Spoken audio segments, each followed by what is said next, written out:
ठीक है, मैं हमेशा की तरह वीडियो शेयर करूंगा आपको, स्क्रीन शेयर करने वाला हूँ। मुझे एक बच्चा मुझे बता देंगे कि स्क्रीन साफ आ रही है कि नहीं।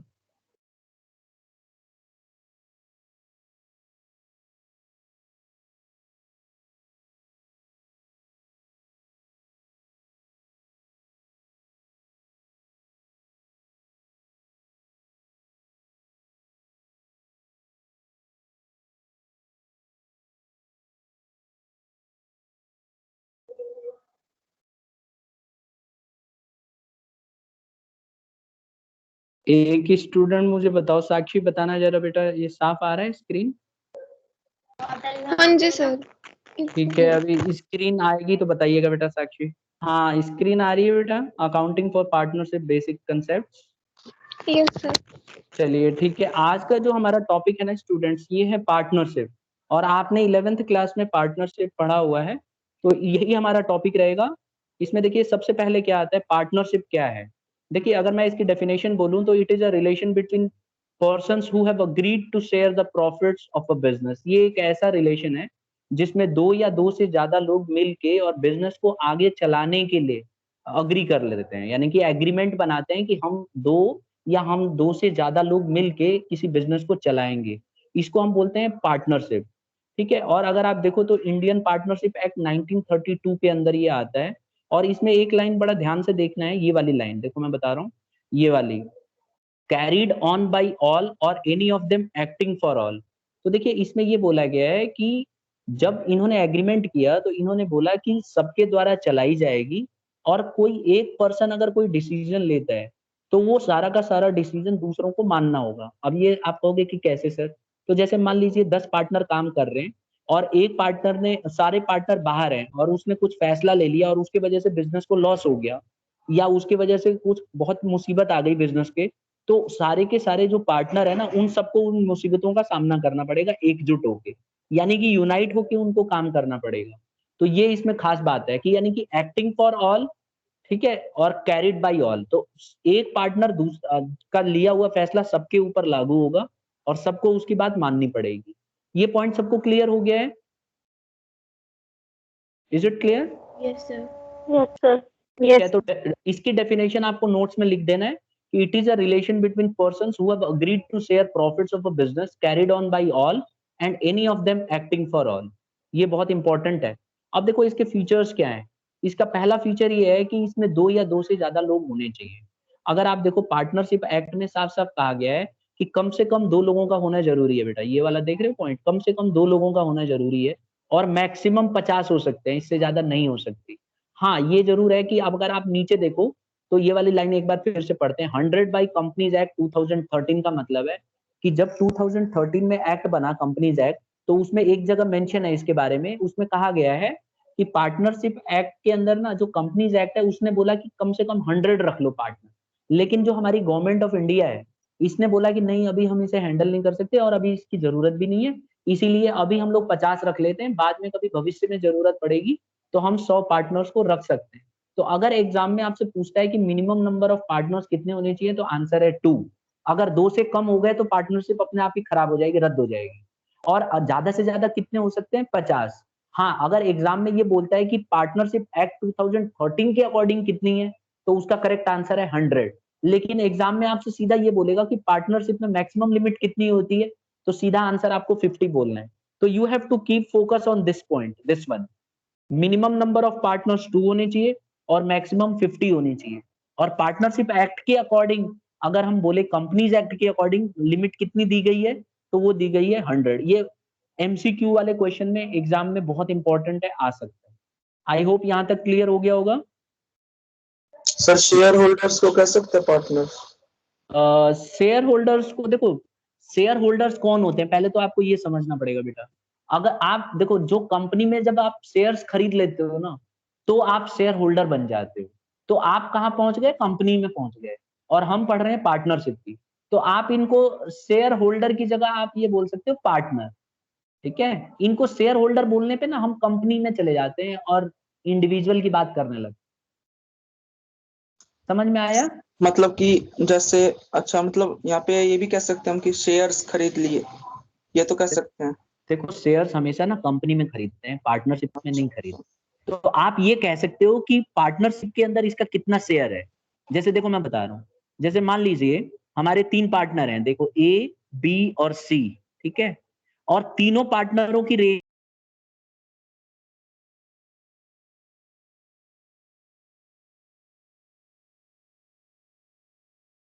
सर आपकी आवाज कट गई। अच्छा, अब आ रही है साफ? Yes sir. हाँ, मैं ये कह रहा हूँ बेटा कि मान के चलते हैं कि तीनों पार्टनरों ने 10 लाख।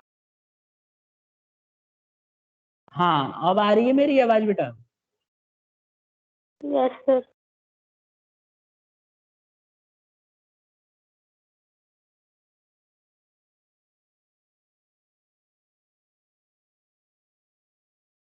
सर हाँ ठीक बेटा, कट गई। हाँ अब बताओ, अब आ रही है? Now am I Audible?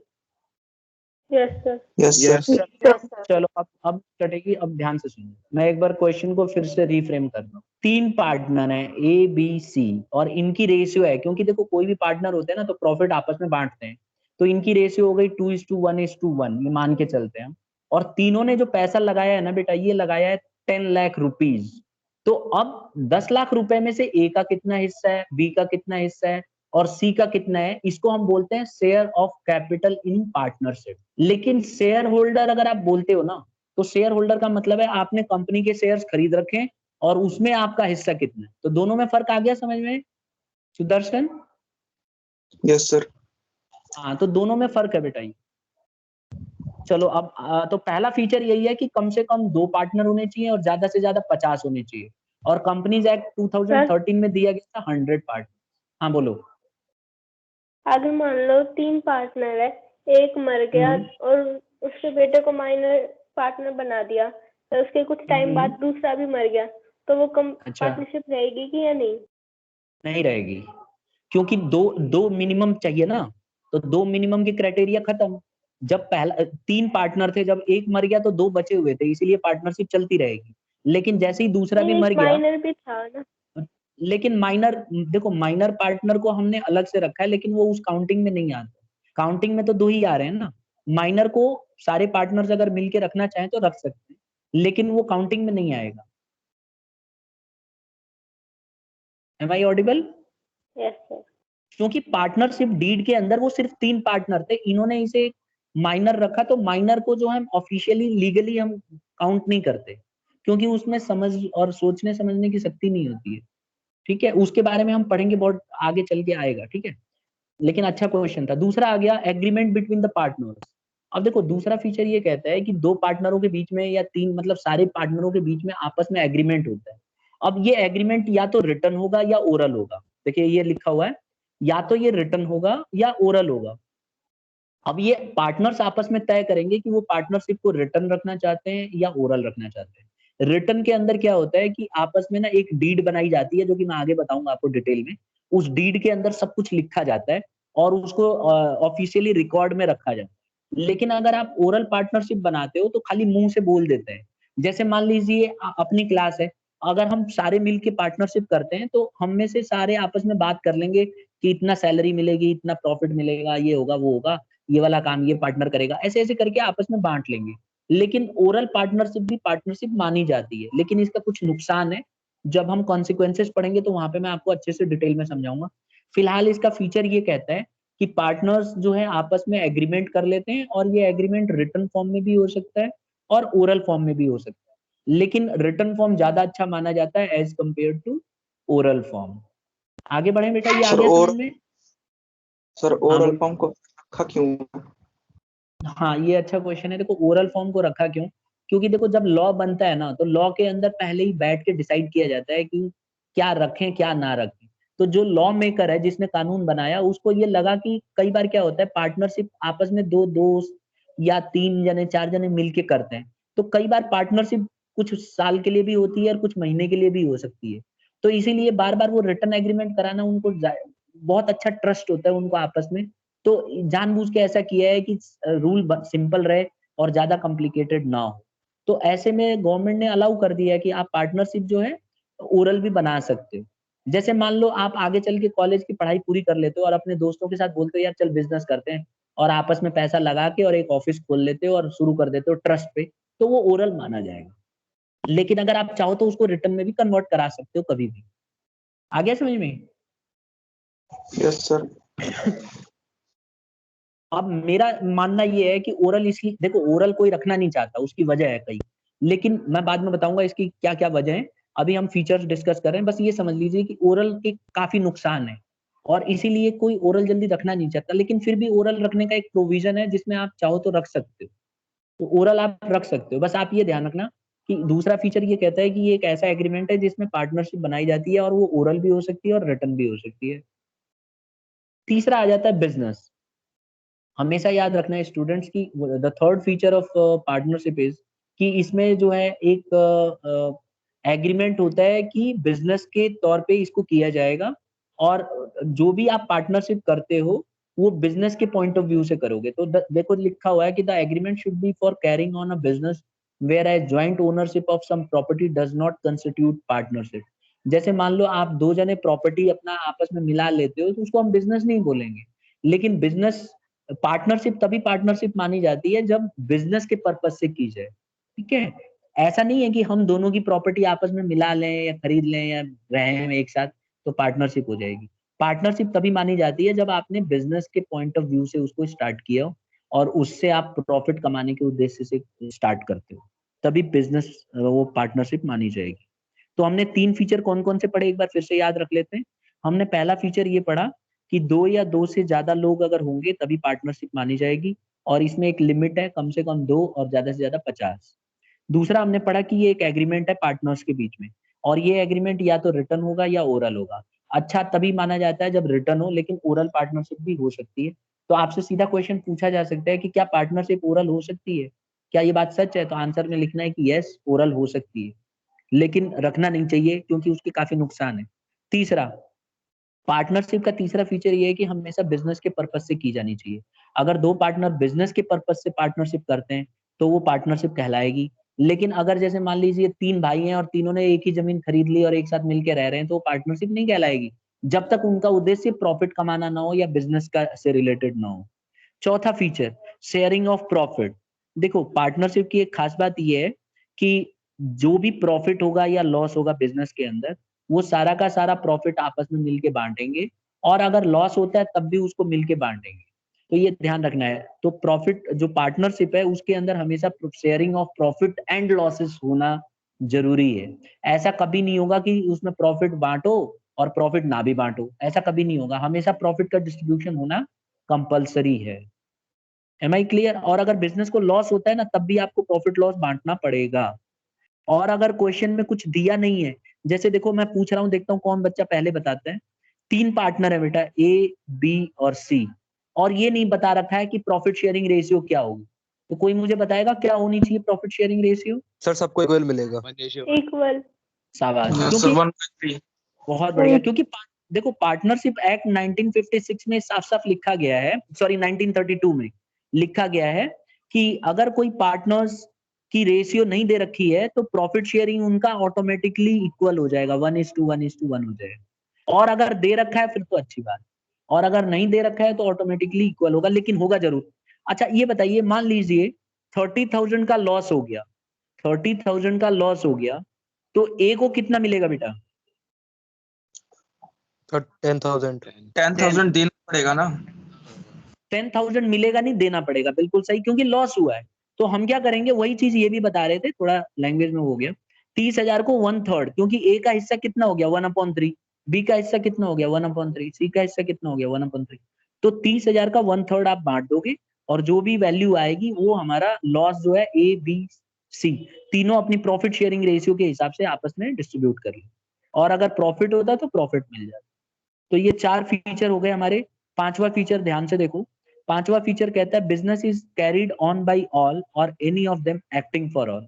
मुझे ये सबसे इंपॉर्टेंट लगता है। देखो पार्टनरशिप की खास बात क्या है कि पार्टनरशिप सभी पार्टनरों के द्वारा चलाया जाएगा, पहली बात तो ये याद रखना।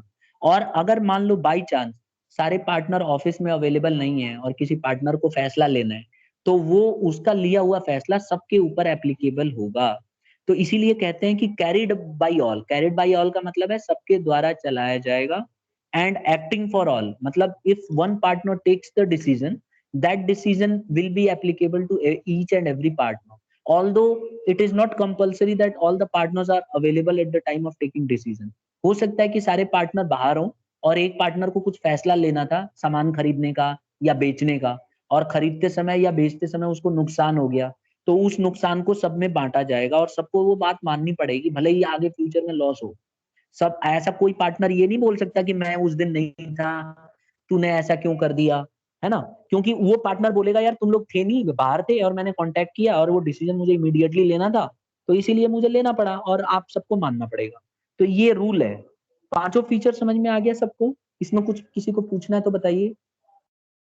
No sir. किसी भी बच्चे को कुछ पूछना है बेटा इन 5 पॉइंट्स तक? चलिए आगे बढ़ते हैं। सिक्स्थ है फोर्थ पॉइंट में पूछना है। फोर्थ पॉइंट, ठीक है, मैं स्क्रीन पे ला रहा हूँ फोर्थ पॉइंट। बताओ क्या पूछना है इसमें? सर आपने कहा कि अगर रेशियो ना दिया हो तो इक्वल प्रॉफिट और लॉस डिवाइड होंगे। बिल्कुल। तो सर अगर इन्वेस्टमेंट के हिसाब से नहीं होगा कि इन्वेस्ट जिसने जितना करा उसको उतना लॉस या प्रॉफिट देंगे?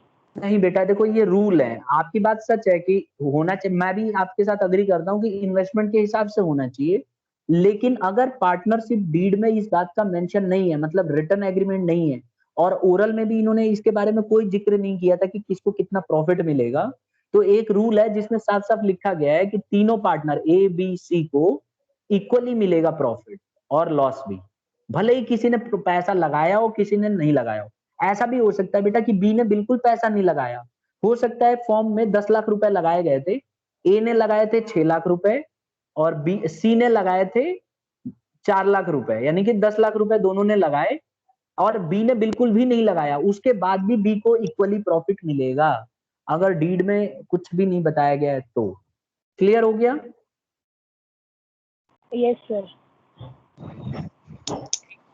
अगर ऐसा आप करना चाहती हो तो आपको एक डीड बनानी पड़ेगी या ओरल एग्रीमेंट में पहले ही आपको सारे पार्टनरों के साथ इस बात की जानकारी रखनी पड़ेगी कि भाई जो जितना पैसा लगाएगा उसी के हिसाब से उसका प्रॉफिट बनेगा। अगर आपने ओरल में रखा है तो फिर ठीक है, या डीड में रिटर्न एग्रीमेंट में आपने लिख रखा है तो बहुत अच्छी बात है, उसी हिसाब से आपको फैसला लेना।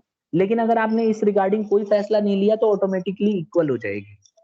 तो इसीलिए जब आप क्वेश्चन भी सॉल्व करोगी ना, तो अगर एग्रीमेंट में प्रॉफिट शेयरिंग रेशियो नहीं दे रखा है तो आपको इक्वली मानना पड़ेगा ऑटोमेटिक सॉल्व करते समय क्वेश्चन। अब हम आ जाते हैं सिक्स्थ फीचर पे। सिक्स फीचर क्या कहता है? कहता है अनलिमिटेड लायबिलिटी। देखो इसमें ये बताया गया कि one of the feature of partnership is unlimited liability. इसमें बताया गया कि अनलिमिटेड लायबिलिटी के लिए पार्टनर्स काम करते हैं। अगर मान लो बिजनेस क्लोज हो जाती है या बिजनेस बंद हो जाती है या बिजनेस को लॉस हो जाता है और बाहर के लोग पैसे मांगने के लिए पहुंच जाते हैं और धमकाने लगते हैं कि हमें पैसा चाहिए पैसा चाहिए, तो ऐसे में क्या होगा कि सारे पार्टनर्स अपने अपने हिस्से का जो उनका लगा हुआ था पैसा वो डूब जाएगा उनका। और उसके बाद भी अगर पैसा कम पड़ जाता है तो जिस पार्टनर के पास जमीन जायदाद या कुछ भी प्रॉपर्टी होगी वो सारी की सारी प्रॉपर्टी में से उसको पैसा देना पड़ सकता है। तो इसको बोलते हैं अनलिमिटेड लायबिलिटी। एग्जाम्पल के तौर पे जैसे मान लो 3 पार्टनर हैं ए बी सी, ध्यान से समझ, 3 पार्टनर हैं ए बी सी, ठीक है, और फर्म चला रहे हैं। अचानक क्या हुआ, फर्म को 20 लाख का नुकसान हो गया, ध्यान रखिएगा 20 लाख का नुकसान हो गया। ए के पास 4 लाख रुपए थे, बी के पास 5 लाख रुपए थे 5 लाख, और सी के पास 1 लाख रुपए थे सिर्फ। कितने हो गए? 10 लाख। तीनों ने अपने अपने पैसे दे दिए, ए ने 4 लाख भर दिए, बी ने 5 लाख भर दिए, सी ने 1 लाख भर दिया, अभी भी 10 लाख रुपए का नुकसान हो गया। तो ऐसे में इन तीनों को अपने प्रॉपर्टी में से देना पड़ सकता है। मान लो ए और बी ने अपने प्रॉपर्टी में से सिर्फ 4 लाख थे ये दे दिए, तो कितने का उधार पूरा हो गया? 14 लाख का पूरा हो गया। अब 6 लाख का प्रॉफिट हो सकता है, इसके पास बहुत सारी जायदाद हो तो सी को अपने घर से देना पड़ सकता है। इसी को कहते हैं अनलिमिटेड लायबिलिटी, यानी कि इनको अपने जमीन से भी या इनकी जो प्रॉपर्टी है पर्सनल प्रॉपर्टी वहां से भी पैसे देना पड़ सकता है अगर पार्टनरशिप फॉर्म को भयंकर मुसीबत आ गई तो। Am I clear to everybody? Sir फिर मतलब वो जो लॉस बराबर नहीं होगा तब मतलब लॉस तो फिर अनइक्वल हो गया ना इन लोगों को? नहीं देखो पहले लॉस इन्होंने बांटा जो भी इनकी रेशियो थी, उसके बाद भी अगर कम पड़ जाता है तो इनकी प्रॉपर्टी में से लिया जाएगा। Am I clear to you? Yes sir. तो सर मतलब कम ज्यादा हो सकता है इन लोगों में? बिल्कुल हो सकता है। पहले लॉस इक्वली बटेगा जैसा इनको प्रॉफिट शेयरिंग था, उसके बाद अगर कम पड़ गया तो इनकी प्रॉपर्टी में से लिया जाएगा।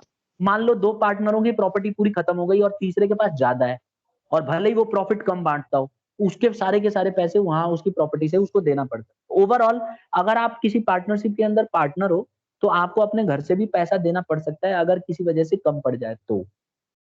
क्लियर हो गया? सर उसके बाद भी पूरा नहीं होगा तो बैड डेब्ट्स हो जाएगा? हाँ, उसके बाद भी अगर पूरा नहीं है तो फिर क्या कर सकते हो, प्रॉपर्टी तो आपकी सारी जा ही चुकी है आज से। उसके बाद फिर उसको डिसॉल्व कर देंगे, पार्टनरशिप को खत्म कर देंगे, कोर्ट फैसला करेगी कि इनकी प्रॉपर्टी जब्त की जाए, और उसके बाद जितना भी वसूल हो जाएगा सबके बाहर के लोगों को बांट दिया जाएगा, और उसके बाद छोड़ दिया जाएगा। तो आपको मैं जब डिसोल्यूशन कराऊंगा लास्ट चैप्टर, चैप्टर नंबर 7, तो वहां पे हम पढ़ेंगे, क्वेश्चन सॉल्व करेंगे कैसे किया जाता है। ठीक है, यस सर। आगे बढ़ जाते हैं। तो हमने बेटा 6 फीचर पढ़ लिए और 3 फीचर्स और डिस्कस करूंगा। 7वां फीचर है नो सेपरेट लीगल एग्जिस्टेंस। देखो इसमें ये बताया गया है कि किसी भी पार्टनर की ना सेपरेट लीगल एग्जिस्टेंस नहीं होती है।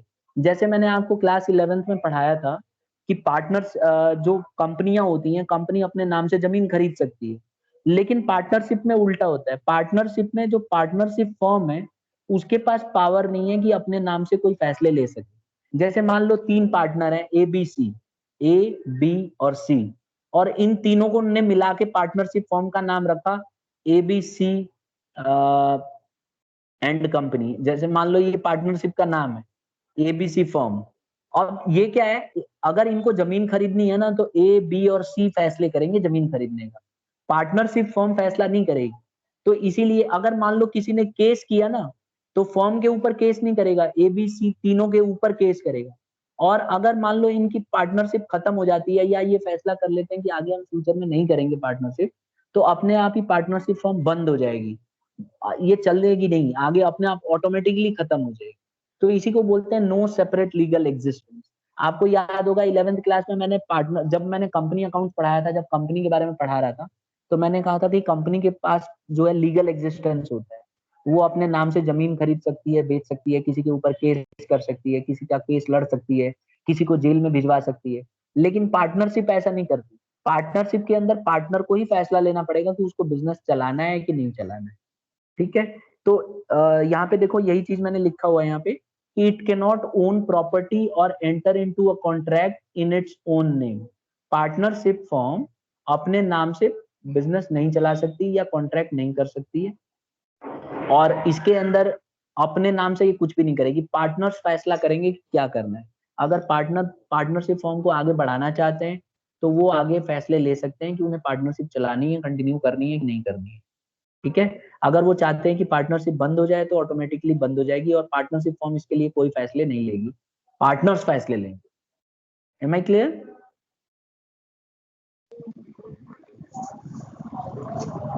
सर चलो वापस मैं, से समझा दो। ठीक है, मैं एक एग्जांपल से समझाता हूँ, एग्जांपल ध्यान से सुनना। मान लो 3 पार्टनर हैं ए बी सी, 3 पार्टनर हैं ए बी सी।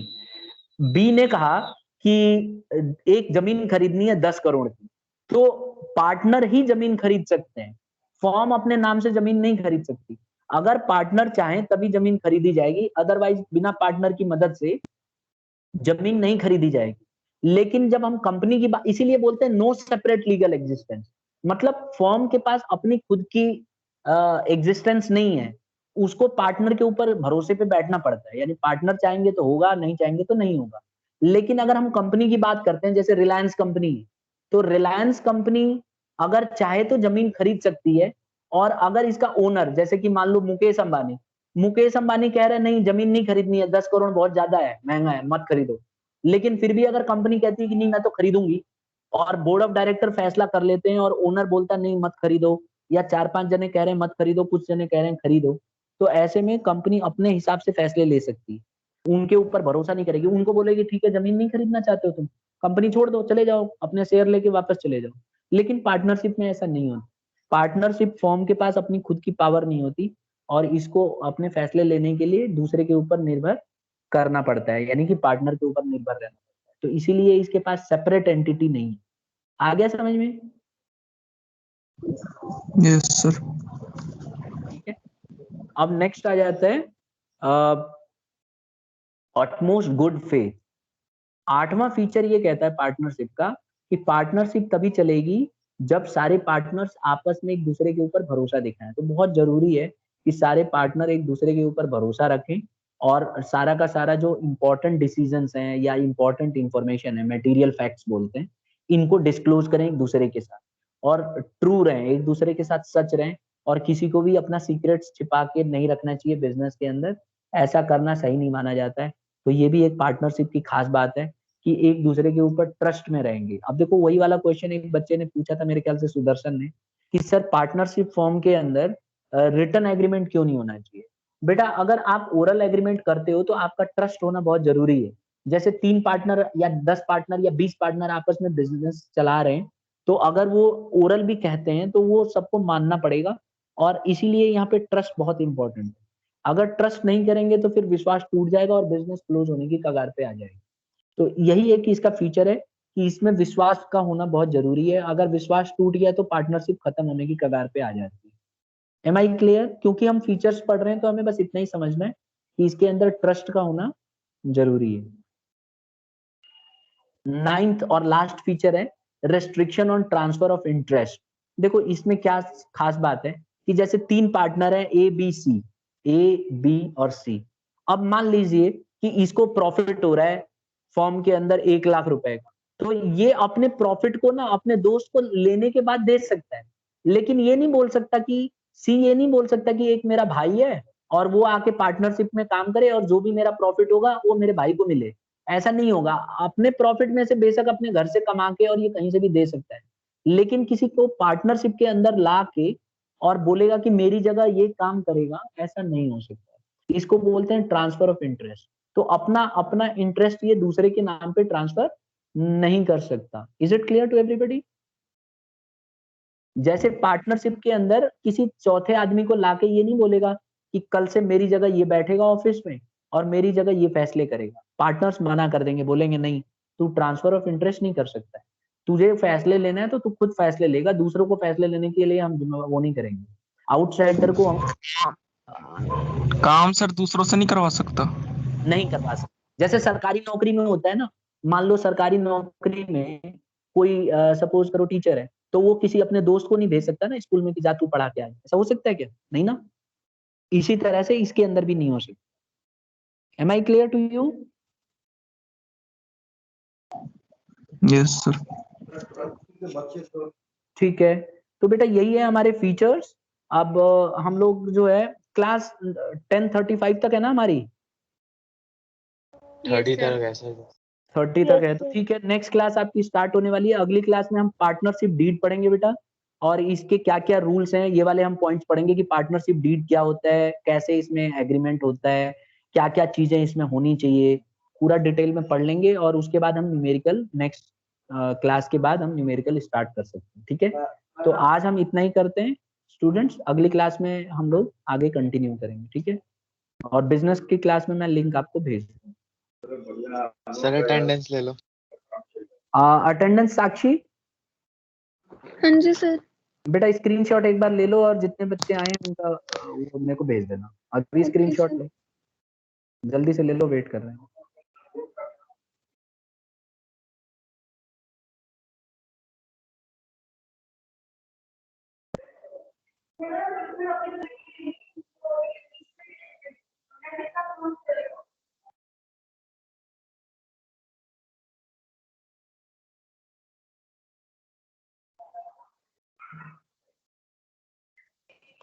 हो गया सर।